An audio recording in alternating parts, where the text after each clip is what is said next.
Assalamualaikum warahmatullahi wabarakatuh. Perkenalkan, nama saya Noni Aprianti. Saya di sini akan mempresentasikan hasil tugas saya yang dimana tugas kurikulum. Di sini saya akan membahas tentang struktur kurikulum di SD atau MI. Dosen pengampu saya, Dr. Syarifuddin SPDI. Oke, poin-poin apa saja sih yang akan kita bahas? Yang pertama, kita akan membahas tentang pengertian struktur kurikulum. Yang kedua, kita akan membahas tentang komponen struktur kurikulum di SD atau MI. Yang ketiga, ada jenis-jenis struktur kurikulum di SD atau MI. Yang keempat, kita akan membahas tentang manfaat dari struktur kurikulum. Kita akan membahas tentang pengertian struktur kurikulum. Ada apa aja sih? Nah, struktur kurikulum ini merupakan pola atau susunan mata pelajaran yang harus ditempuh oleh peserta didik dalam kegiatan pembelajaran ke dalam muatan kurikulum setiap mata pelajaran. Pada setiap tahun pendidikan, dituangkan dalam kompetensi yang harus dikuasai peserta didik sesuai beban belajar yang tercantum dalam kurikulum. Dalam setiap mata pelajaran per semester atau per tahun, beban belajar untuk mata pelajaran dan beban belajar per minggu untuk setiap siswa. Nah, selanjutnya kita akan membahas apa aja komponen-komponen struktur kurikulum di SD atau MI. Yang pertama kita akan membahas tentang kompetensi, yang kedua tentang muatan pembelajaran, dan yang ketiga kita akan membahas tentang beban belajar. Kita akan membahas tentang kompetensi. Apa itu kompetensi?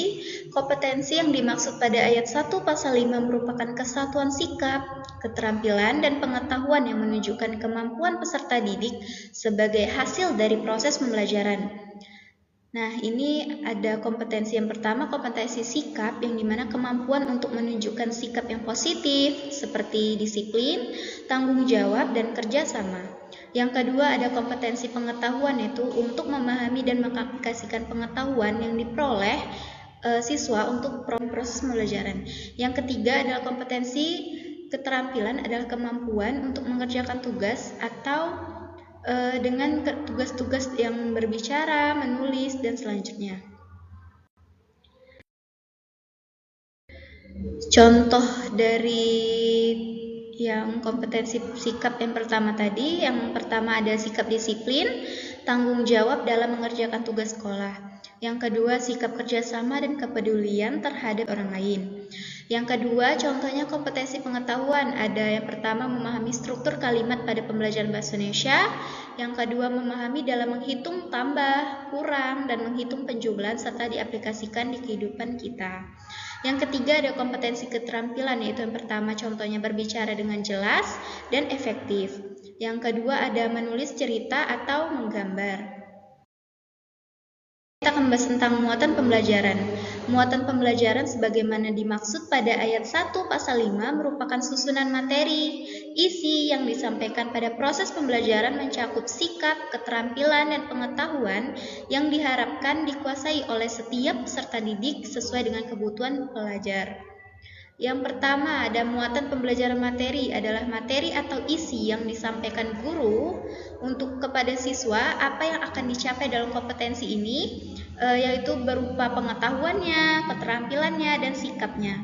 Yang kedua ada dari kelas 1, kayak contohnya mengenal angka dari huruf menghitung sampai 100, yang ke kelas 2 dari 1000, yang ketiga dari 10.000. Selanjutnya, muatan pembelajaran kemampuan yang dimana tugas atau aktivitas yang baik yang berupa berbicara, menulis, berhitung, atau menggunakan teknologi. Contohnya yang pertama di kelas 1 menggunakan pensil dan kertas untuk menulis dan bergambar. Sedangkan di kelas 2 menggunakan penggaris untuk mengukur panjang lebar. Yang kelas 3 menggunakan kalkulator untuk menghitung operasi matematika. Ada muatan pembelajaran sikap, yaitu kemampuan untuk menunjukkan sikap yang positif seperti disiplin, bertanggung jawab, dan kerjasama untuk membentuk karakter dan perilaku peserta didik yang baik dan positif. Nah, di kelas 1 mengikuti aturan serta instruksi dari guru seperti tugas. Yang di kelas 2 mengambil tanggung jawab untuk menjaga kebersihan kelas. Berarti kelas 2 ini sudah mandiri. Kelas 3 itu mengembangkan kerjasama, berarti kerja kelompok. Beban belajar, ada apa saja sih beban belajar? Nah, pada ayat 1 pasal 5 merupakan alokasi waktu pembelajaran untuk mencapai kompetensi peserta didik.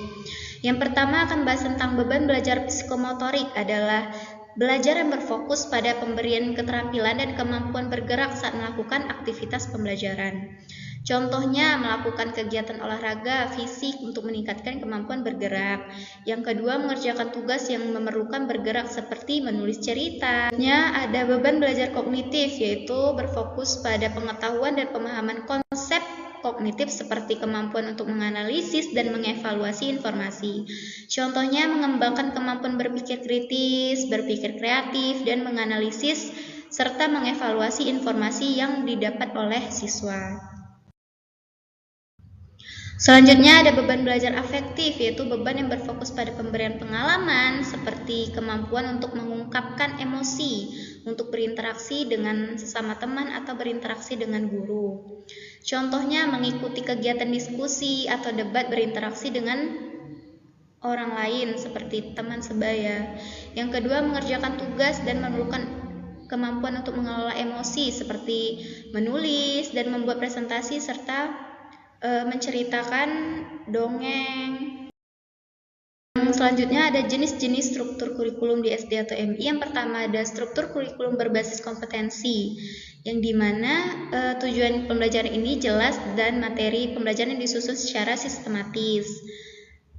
Contohnya yaitu berfokus pada pengembangan kompetensi siswa seperti matematika, bahasa Indonesia, dan kompetensi IPA.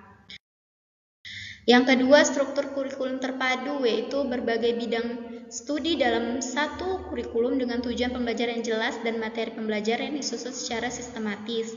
Contohnya, mengintegrasikan berbagai bidang seperti matematika, bahasa Indonesia, IPA, IPS dalam satu kurikulum. Selanjutnya ada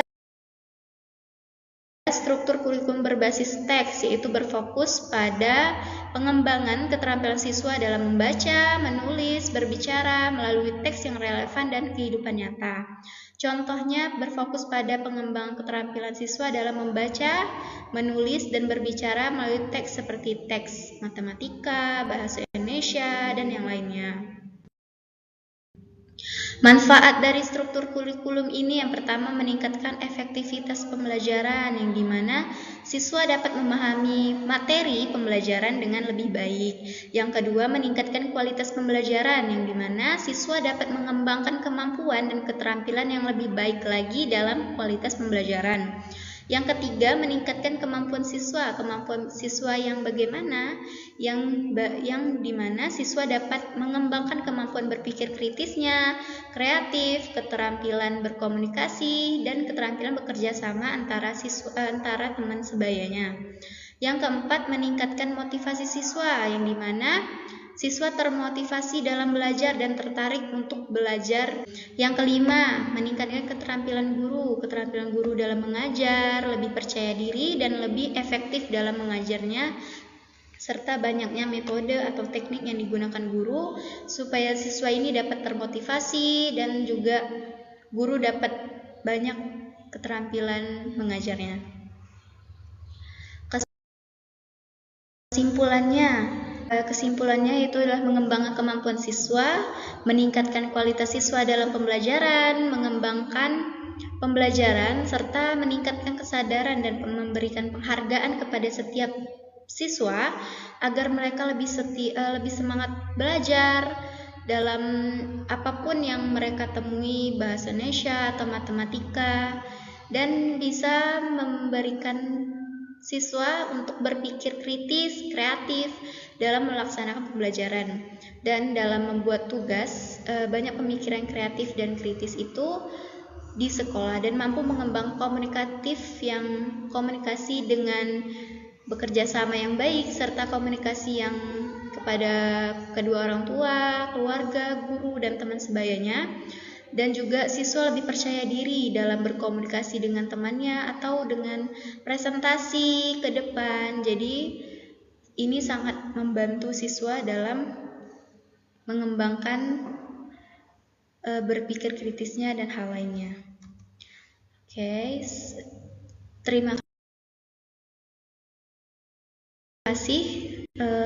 akhiri. Wabillahi taufiq wal hidayah. Wassalamualaikum warahmatullahi wabarakatuh.